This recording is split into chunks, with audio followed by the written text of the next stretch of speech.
Over the past month or so, I saw one topic come up multiple times, each time a little bit more concerning than the last. And that topic was, is the finals dying?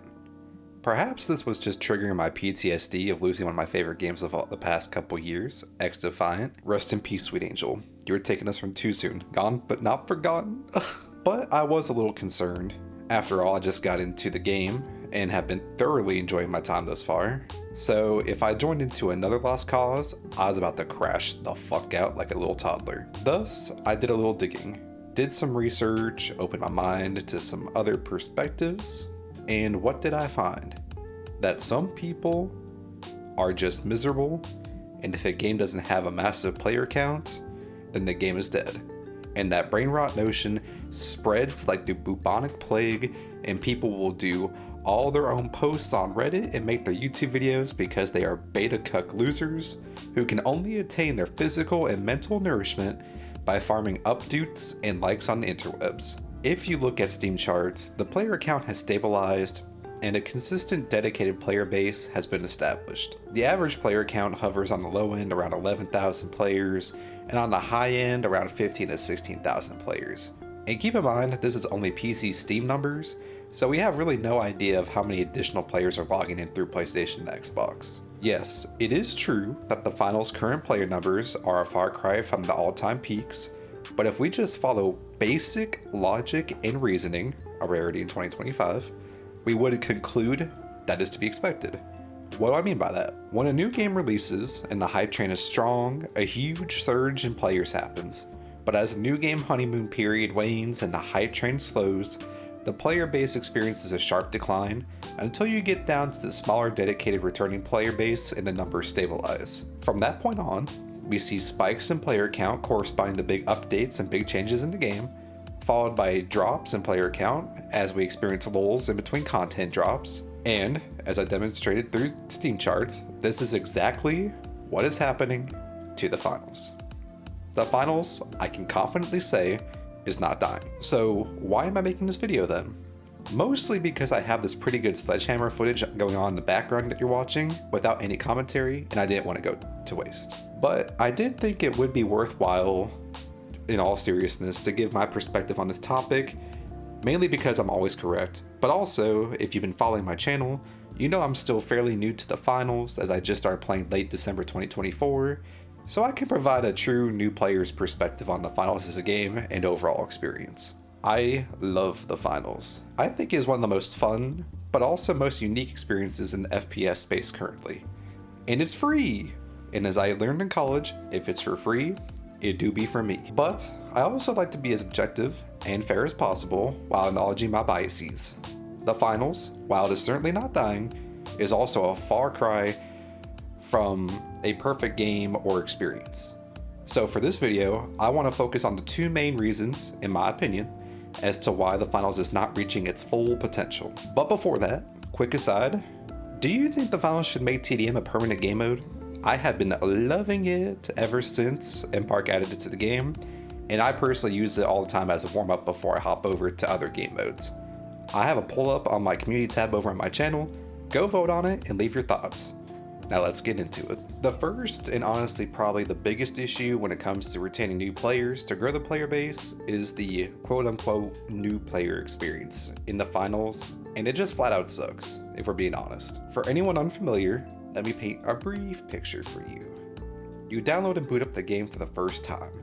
You get a very, emphasis on very, brief tutorial where it teaches you the basics on how to throw things, and how the cash out objective gameplay loop works, and you get to shoot at a couple targets. After that, you are thrown into the wild, wild west that is the matchmaking of the finals. While you are still wet behind the ears, getting your footing and figuring out how the game works, you can get thrown into lobbies with people who have been grinding since Season 1, full rupee stacks, and get your teeth kicked in. And when you're just trying to learn the game and unlock competitive gear, that can just make the new player experience unfun, and in many cases I imagine for a lot of people, flat out unbearable. I am a stubborn asshole, and when I like something, I can grind through that intense learning curve, but not everybody is like that, and that's okay. There are plenty of people who just want to come home after a long day of work, maybe play 30 minutes to an hour a couple days a week, just to unwind, and are unable to do that consistently in the finals, and so understandably, they'll drop the game in favor of something more casual, relaxing, and inviting to play. In my opinion, the best and maybe only way to improve this aspect of the game and experience is adding a welcome playlist to the game, where you can only participate in that playlist from level 1 to maybe 20 or 30 or so. This way, you as a new player will only get matched against other newer players, so you have a more casual environment to figure out the flow of the game, get the basics down, etc. This isn't a fix-all, as once you get thrown into the wolves after maxing out the level cap, but you'll at least have some time to get used to the game, learn the basics, figure out the controls, and find your flow and unlock a good bit of gear before having to go against the absolute demons. This, in my opinion, would help boost the percentage of new players the finals would retain moving forward. The other biggest issue to me is the backend and netcode problems that have been plaguing the game for apparently a lot longer than I've even been playing it. There are times where I die around a wall or cover or an angle that I feel I shouldn't have, but I can personally get over that. There aren't too many times where I feel egregiously cheated by those kinds of incidents. What I do notice, however, is a lot more delayed or missed inputs. There are a lot of times, especially with swapping or using equipment, that I feel the game just doesn't read or recognize my inputs. I notice this especially with using the dematerializer to restore objects or lobbing things like the dome shield or grenades at my feet as I'm trying to run and do a lot of inputs. And I'm not sure if this is a netcode issue or server refresh rate issue, but the point is that it's noticeable and it's frequent enough to be a pain in the booty cheeks. Then there is the matter of connectivity and error code issues that I feel have been happening a lot more in the past month. The game will randomly give my friends and I issues with loading into the game, randomly kicking us out of matchmaking, and flat out disconnecting us from games. And just for transparency's sake, none of us have bad internet. I believe the worst speed out of my immediate friend group that you've seen in our misadventures is 1 gig down, 1 gig up fiber. Not saying that that's all world amazing internet, but it certainly isn't bad to the point that we should be experiencing connectivity issues at the rate we have. Especially when sometimes it's so extreme that we can't even connect to the game or someone gets a ban because the game believes they're quitting out. Server and connectivity issues are only a hindrance to the game and prevent it from reaching its max potential.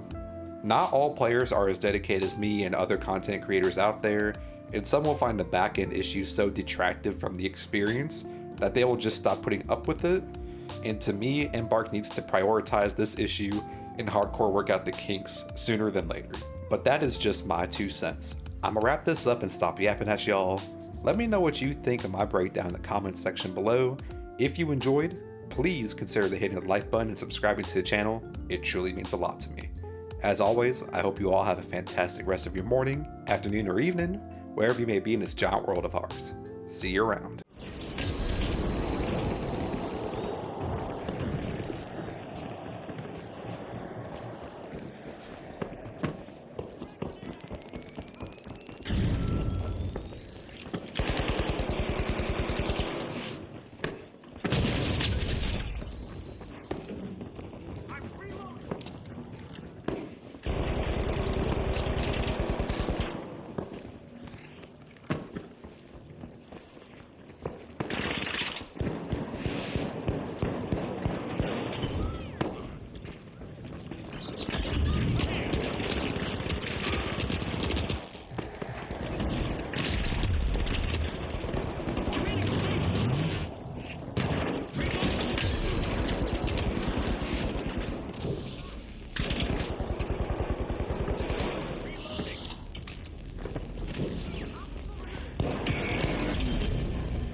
And now we celebrate as one team of contestants becomes a group of rising stars.